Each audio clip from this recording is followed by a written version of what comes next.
craziest thing about this book is that she was real. Georgia Tann was a real woman who did these real heinous crimes. You want me to love you, but you don't love me now. Why should I give my heart to you? We gonna shut that motor down. I've been searching for you for a long time now, but you've left my heart's vision. Now you want me to stay in your life. That won't happen again. No, you said no. I said no. Can't blame you. No. I like that book. I like that book. Is up on you now. And so, my name is Shadowy Crawford. This is Shadowy Crawford from the heart.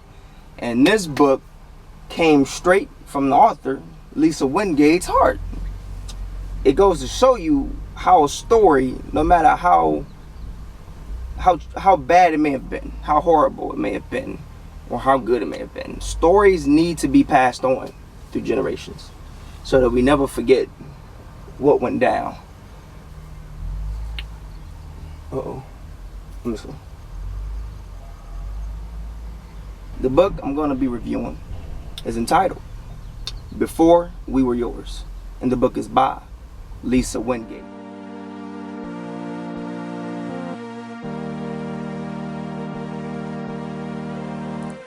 It's my last big breath, what you want me to do? When you act all cool like you already knew that I'll be stuck here cold just waiting you through, till your heart starts beating for that somebody new.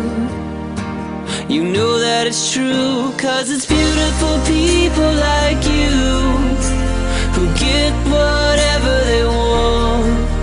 And it's beautiful people like you who suck the life right out of my heart. And it's beautiful people like you who make me cry,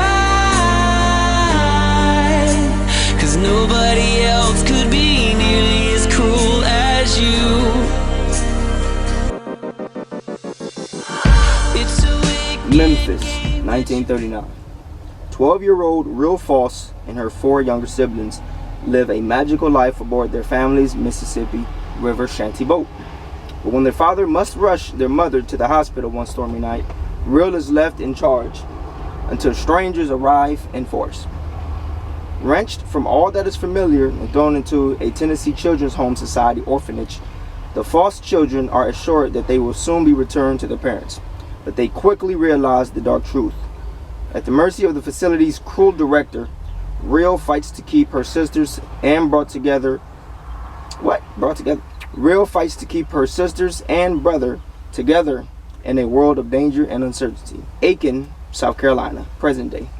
Born into wealth and privilege, Avery Stafford seems to have it all. A successful career as a federal prosecutor, a handsome fiancé, and a lavish wedding on the horizon. But when Avery returns home to help her father weather a health crisis, a chance encounter leaves her with uncomfortable questions and compares her to take a journey through her family's long hidden history, on a path that will ultimately lead either to devastation or to redemption. Here we go with the camera shaking. Okay, here we go.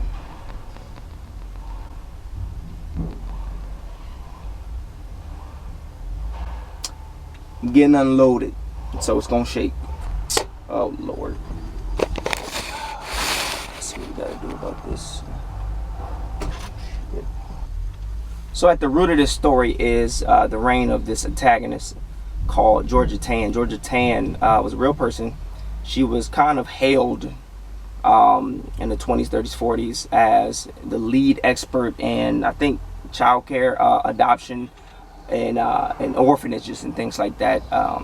She's invited to the inauguration of President Truman, and she had a lot of people, including first ladies of America, just hailing her work and stuff like that. everybody looked to her, and what she was doing was a scam, man. And she basically had people watching children, and stalking the poor of them, kids wandering the streets, and she would steal these kids and just have them, sent to adoption, even though they may have loving families waiting for them to come back, their return. They say that what she did, and I thought this was the most cruel and demon-like, was they would wait until the mom is in post, after giving birth to the baby, she would be sedated, and while that's going on, Georgia Tan organization would have the mother sign something, and what it was doing was giving that child away. She would tell them that the child died in the childbirth process, and due to Georgia Tan's generosity, she's going to cover the cost of burying the child. This happened, and at this facility, right? I would say a lot of the homes that she had these children, shipped off to, basically, there was a lot of neglect going on, a lot of abuse, physical, emotional, and sexual, and they said up to 500 children were neglected so, or abused so, that they were killed, right? I think one witness in real life mentioned driving by and seeing that, it looked like the remains of a baby was being burned. And what's frustrating is this woman passed away. She succumbed to her cancer, or whatever. And 3 days after that, this became public. So she never had to answer to her sins. But God, I would hate, I don't know, if she's in a holding place in the spirit realm. But when she comes eye to eye, she has to be judged for this. Wouldn't want to be you. Rill, the main character, you felt for her, even though she was very naive. She just wanted to keep the family together, the kids together, after her father and her mother had to go to the hospital because of the child labor or whatnot. Wasn't going well at all. But when that happened, the world changed for young Rill. She had to protect these young kids and keep them safe and stuff like that. But then, of course, like I said, strangers came, and I bet you can imagine, based off of what I told you about Georgia Tan, who the hell came and ripped them off. They're like wolves in sheep clothing type of thing. But at the end of the day, man, it's heartbreaking, man. The stakes, the conflict rises exponentially, seemingly every single chapter. It seems like that, even though it doesn't. But the stakes rises, man, exponentially for these characters. One by one, people start disappearing, and you feel for young Rill, because how would you like to try to keep your family together, or your friends together, or whatever, keep everything as a unit, and evil forces one by one start to take everything that you care about away one by one. The only thing about Rill, man, I wasn't expecting Rill to be so naive. She was very, very naive. The oldest need not be like that at all. I also loved Avery, the present day character. It goes to show you what expectations in a politically powerful family can look like. Those type of people seem to struggle with themselves, and also with trying to figure out their identities. And so I thought that was pretty powerful as well. She was trying to get to the truth of her family, the history of her family. And it talks about the chance encounter that she ran into one day. And this woman was basically the connection for her and for us between 1939 Rill Foss and present day Avery Stafford. Truly entertaining book, but it cuts you deep. It cuts you really, really deep. A book needs to be entertaining. A novel needs to be entertaining. It needs to allow you to escape and just have fun on the way, but it has to have meaning, and there's tons of meaning in this book. Got a few quotes. I'm not gonna stop in between them and talk about it, but I just felt like these were the most beautiful things that made me think, right? I've learned that most people get along the best they can. They don't intend to hurt someone. It is merely a terrible byproduct of surviving. One of the things a father can do for his daughter is let her know she has met his expectations. Life can turn on a dime. We plan our days, but we don't control them. Well, that's one of the paradoxes of life. You can't have it all. You can have some of this and some of that, or all of this and none of that. We make the trade-offs we think are best at the time. But these days, I barely have time to lament that grown-up life leaves no time for activities I was once passionate about, like writing. And I thought that was true, but I feel like we have to go along with the time. You know what I mean? Knowing this, we should also know that we must get ourselves up and do what we need to do, right? We must make sure we get up and review a book that we read, if that's what we want to do. We must make sure we go out and work out. You know what I mean? If you love to write, you got to make sure you write after that 9 to 5 or whatever the case may be. Now is the time for responsibility to kick in, get your ass sewn up, and do it. You dig? Secrets ain't a healthy thing, no matter how old they is. Sometimes the oldest secrets is the worst of all. Oh honey, oh child, the best thing is to know. I always tell them, best to be who you is. What you is deep down inside. Ain't no other good way of living, but it ain't my decision to make.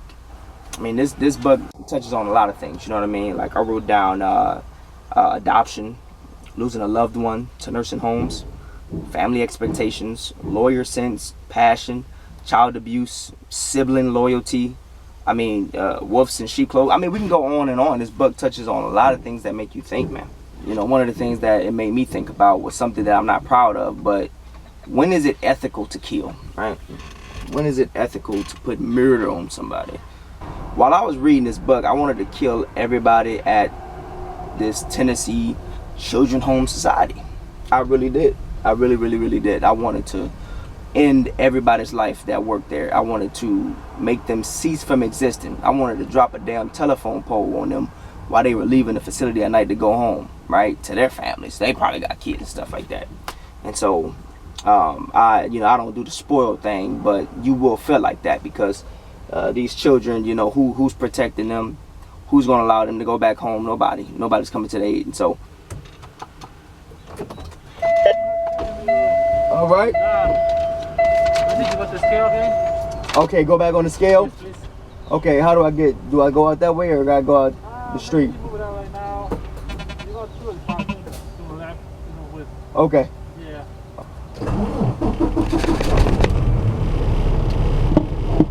I gotta get up out of this though, so I'm gonna finish this review elsewhere, right? Because I still gotta get to them takeaways. I holla at y'all. You dig? And she sing a like it book. I'm back up on you, man. And we're gonna talk about some takeaways. Man, like reading a story like this where you seeing that actively there is a pursuing of children to be taken away from their family, and you read about someone in present day learning that their family might not be what they family profess or confess in being. So there was this one scene where Rill, she saw her mother's basically crucifix on the wall as as she was kind of like hoping that they'd come back, and sooner than later. And she the way she said it was the Tin Man on the cross, with the sad face. And so to anybody who's never heard of the story of Jesus Christ, you would look at that like, what the hell what you putting your hopes and prayers? Oh, I gotta roll this window up. Don't come up in here. Don't come in here. All right. What you putting your hopes and dreams and everything like that on this thing hanging on the wall? Like, what's going on with that? He's sad. What he's sad for?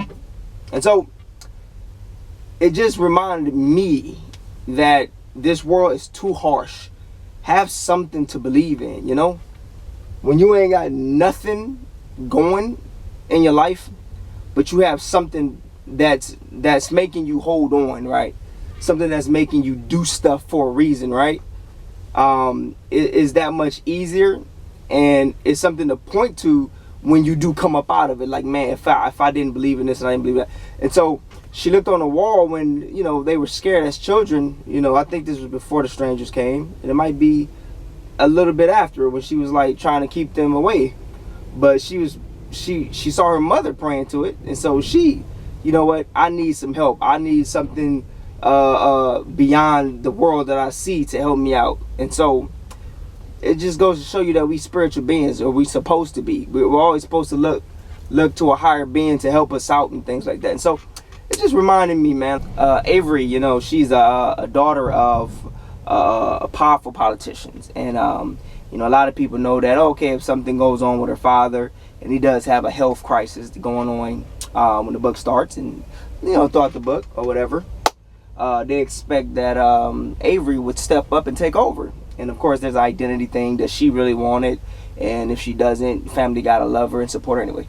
But anyway, she mentioned that she and her childhood friend, her fiance Elliot, she said, with Hawkeye vision onto them, you know what I mean, where the parents were very, very hands-on and not so much strict, but they didn't have a lot of leniencies that a lot of kids, you know what I mean, had. And so she mentioned that they were doomed for a life of goodness, that they had to be good. And I was thinking, like, well, that's the way it's supposed to be. We're supposed to have that Hawkeye on our children. The kids that don't have that on them, you know what I mean, they end up falling astray to a lot of influences that might not be relatively constructive to their life. Hence why a lot of destructive things are going on, specifically in our community. And so, yeah, man, it's supposed to be like that. Just because, you know, that dude's kids over there is slapping the shit out of an officer, oh, look at that, now he getting tased, don't mean that my kids got to do it just because it's cool and people, you know, they got it on the tickety and the talkity. And so keep that Hawkeye on your kid. Damn that eagle eye. Do an eagle got better eyes? Owl eye. You know what I mean? Make sure your kids know that they are doomed for a life of good. We're going to steer it that way. When you're 18, you're 21, you're 30, hands off. I'm doing my job when you coming up. And so she may have said it like that, but I think she was joking, and she was very, very happy and know that she loved her parents. One thing at a time. One thing at a time. You know, she was being asked by a lot of people, you know, family and friends alike, about the wedding. When's the wedding with you and Elliot? You know what I mean? You know, they getting the pressure on both sides, both she and Elliot. And she said, Daddy, cancer, and politics. Those were the big three. What's the big three in your life? Focus on stuff, man. You feel a lot of things going on in your life. You're overwhelmed. Maybe you don't know which direction you need to go. What's your big three? You know what I mean? You know, I mean, just boil down. Focus on what needs attention in your life. It might make things a lot easier than trying to appease everybody. Every family might have a secret, right? But don't feel bad, because the bigger and more affluent, it may be much more atrocious, right? Much more evil, much more bad. You know what I mean? You think that your family secret, whatever it may be, is just world ending type of thing. But would you want it to be world ending and that it alters your life a little bit, right? Or would you want it to be evil in the sense that it tore families apart? I'm not coming at the rich, I'm not coming at the wealthy, but you know what I mean? A lot of times, at least I believe that in this world, a lot of times you can't get to the higher echelon of these mountains of people and these monumental and most influential people without big secrets in your life. You know what I mean? Whether it's what you done behind closed doors, whether you selling your soul to the devil or just selling out on your community and stuff like that. I can't do that. Why? Because I'm broke. But the point is, don't feel as bad as you think it is about your family secrets.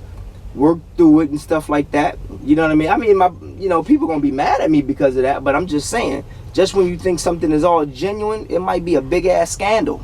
So check this out. It says, these people can control everything about me, but they can't control where I go in my mind. And I just wanted to say that that is word to all children suffering or going through something in their childhood. You understand me? Whether you in an adoption agency, whether you belong to the state. Okay, you're a kid. It's okay. Listen to me. Whether you belong to the state, whether your mom and dad is abusing you some type of way, maybe they just being very, very toxic to you. You know what I mean? You come in, dad, look what I did. Mommy, look what I did. Oh, I don't give a damn about that. You ain't gonna be nothing. You ain't gonna amount to nothing. Blah, blah, blah. That can tear you up. That can tear you up. That can tear you down. Like, damn. Mommy, daddy don't even want to, you know what I mean, protect me in that sense right there, emotionally or whatever. That's just one example. They can control what's going on, but they can control here. And sometimes, man, it sucks that a lot of people won't get what I'm saying. A lot of times it takes maturity for you to grasp that. Some stuff has to come by osmosis, meaning it's naturally going to happen. How does that happen? A lot of times, age, maturity, experience. You don't have that yet. But I promise you, if you can practice and you can master self-control starting here, damn what mommy says, damn what daddy says, damn what the foster dad and mom says, the foster sibling says, the agency, the people who think they abuse you, they telling you off and stuff like that. Of course, it's physical. You got to find your way out of that, and hopefully you can get help and things like that. But as far as somebody trying to control your life, don't let them control your mind, because once everything passes what they're doing, you're going to be so much better because you've been strong here. Now you can go somewhere. You can go somewhere else in your mind. Like one thing I like to do, if I'm stressed out, I'm in traffic and stuff like that. It's been 2 hours. I only got 2 hours on my clock, meaning I'm about to be against, you know, federal government, the DOT, telling me I need to pull over when I don't have no hours. If I get pulled over, that's a hefty fine, and, you know, it'd be points on my license, which jeopardizes my way of living. A lot of times I calm myself down, because whether that happened or not, traffic or whatever the case may be, they can get me in that mood. But if I don't go there here, it is what it is, whether it happens or not. You know what I mean? The constant is, what did you do to keep yourself calm and stuff like that, or get out of a situation? You know what I mean? If somebody can control something about you, that's fine. That's fine. Go somewhere else in your mind, formulate your plan, get your scheme going, get up out of that situation, you're stronger for it. Check this here. If you woke up and all the ones you've loved, that you love, has vanished, would you regret how you treated them, or would you be proud of the love that you gave them? Rill Foss, 1939. She lost a lot, and at a blink of an eye too. We hear all the stories. We always hear the stories of someone victimized, maybe have lost a family member, you know, whether it's death or deportation or things like that, right? They always say, man, I wish I had told her I love her, or I wish I had treated him better, or whatever. What is that? Oh, that's a lamp. No, you shall not pass. Word to Gandalf. But and so we read a story like this, and we see in 1939 Rill Foss, you know what I mean, she has a lot taken from her, whether it's mom, dad, siblings, hopes and dreams. How did you treat them? How did you treat it? You know what I mean? Did you love with a most present heart type of thing? Because it's important, man. Like, let's live in the moment, people. Let's do that, and let's treat people how we want to be treated. Because the next day you could be, you know, it's so hard to say goodbye to yesterday. You know, you can be in that type of setting right there. And so, do we carry the guilt of the sins of past generations? If so, can we bear the weight of that burden? And I just want to say, just because you get away with it in your life, the evil you do today can destroy your descendants' future. You dig? You living right now, 2021. You're doing something. You're a part of something. You're saying something. You dig? You gonna benefit from it. You know what I mean? You're gonna win. We gonna see you on the gram. We gonna see you on the Twitter. We gonna see you on all these sites. We gonna be jealous. We gonna be like, man, he's doing it big. She is balling, type of thing, right? But what if in 2091, you dig me now, 70 years later, your little grandkids, your little grandnieces and nephews, lives, their lives get flipped upside down because of what you did, right? And you see things like that. You see things like that here. I don't know if Georgia Tan had family and kids and stuff like that, but I'd imagine after something like that came out and stuff like that, they were looked at differently. You know what I mean? Reputations were hinged and stuff like that. Think about what Dame Dash said. Don't worry about so much your first name. Think about your last name. Hustle for your last name and be good, be ethical for your last name, because our kids don't deserve that. And it speaks in the Bible, you know what I mean? Prepare slaughter for their children for the iniquities of their parents or their forefathers and stuff like that. Meaning, the kids, you know what I mean, the people who are benefiting from a system that their evil ass ancestors set up, they will have to pay one day.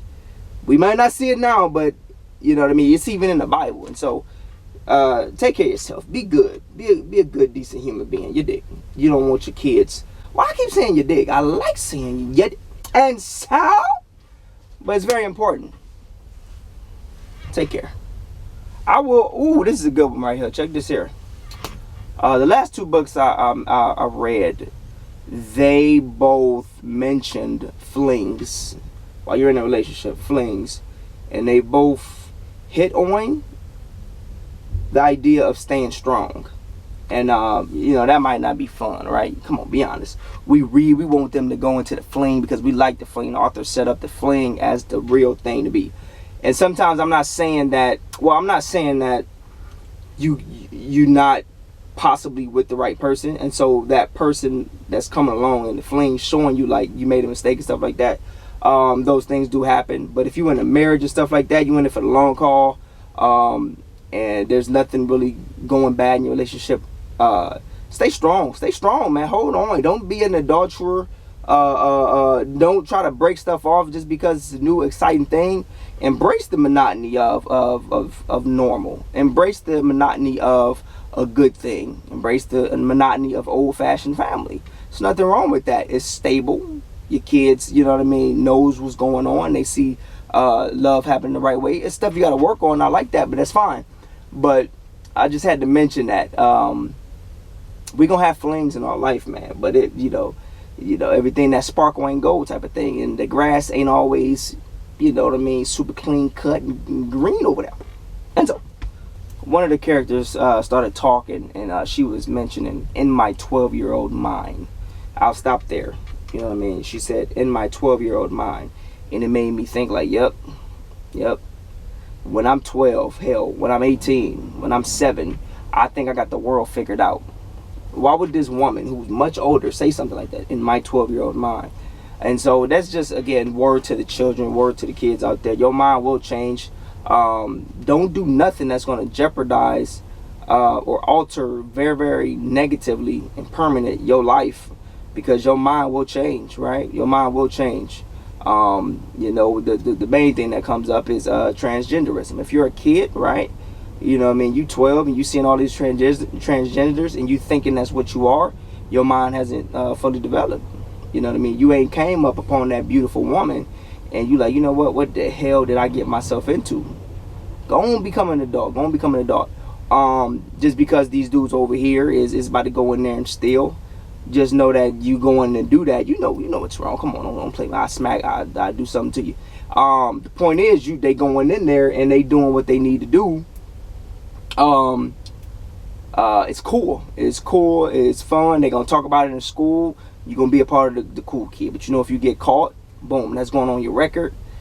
You know what I mean? Like, in your 12-year-old mind, that's fun. And so I guess the moral of the story is you're gonna grow up, you're gonna evolve. And number two, Get around people who has your best interest at heart, and try to gain wisdom as early on. And lastly, man, I thought the paradox of Georgia Tann's work was worth mentioning.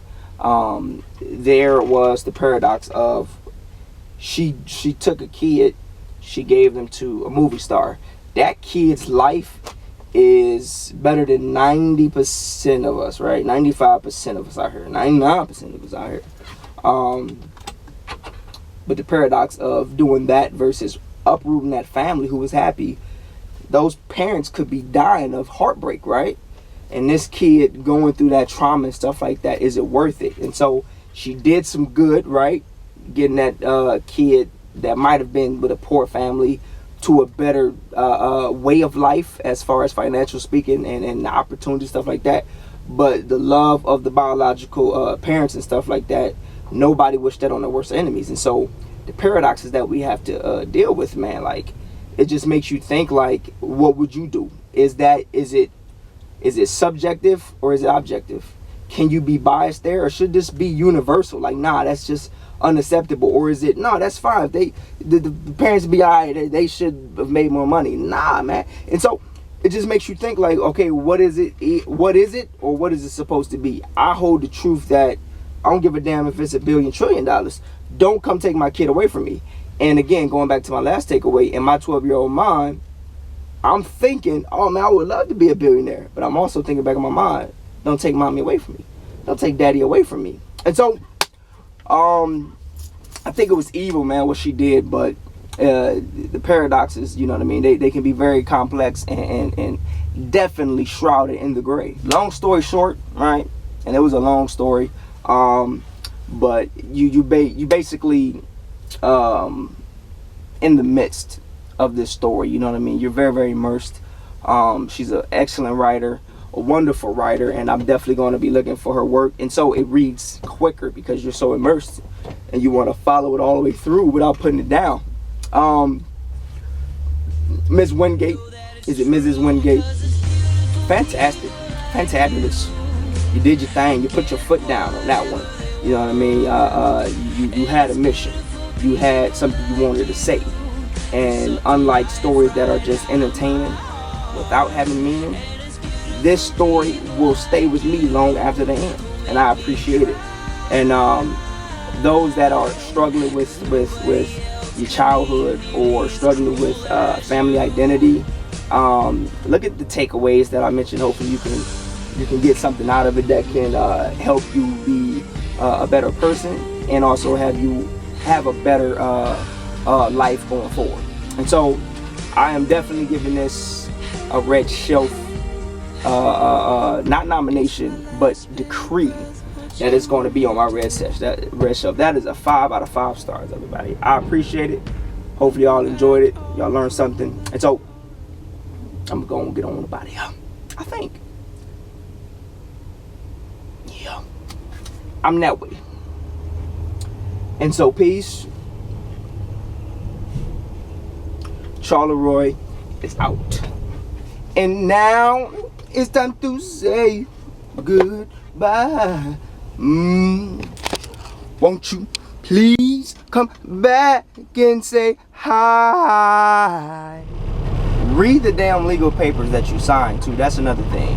I mentioned the sedation that a lot of these mothers had underwent, and because of that they signed papers. They didn't know what would, but I understand that. But if you can, pay attention to what you're signing, because it can alter your life and your children's life. And take people with you if you got to go under the needle, right? Surgery, of course, giving birth, because you want people that you love there to protect. You know what I mean? When you don't know what's going on.